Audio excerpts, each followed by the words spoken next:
आज वर्तमान में गुजर रहा है। आप सब आर्य समाज से जुड़े हुए हैं, आप सबके लिए गौरव की बात होनी चाहिए।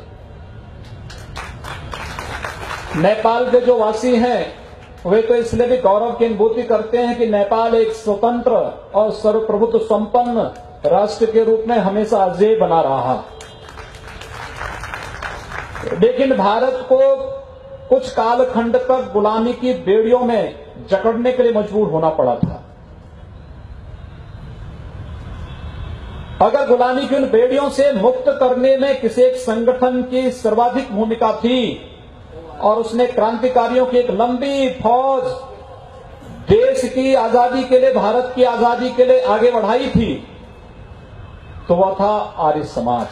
महर्षि दयानंद सरस्वती से प्रारंभ हुई एक समृद्ध परंपरा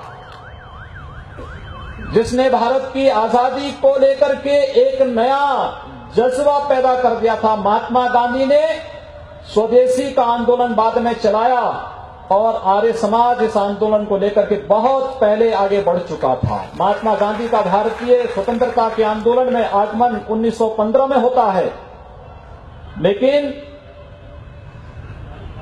उससे पहले, कई दशक पहले आर्य समाज भारत के अंदर स्वदेशी के आंदोलन और अभियान को लेकर के आगे बढ़ा था।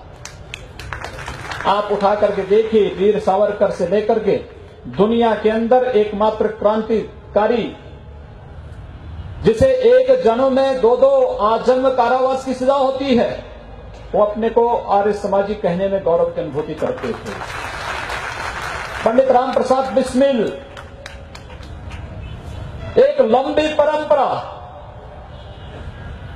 लेकिन महर्षि दयानंद बनने के लिए जिस समर्पण की आवश्यकता है, महर्षि स्वामी श्रद्धानंद बनने के लिए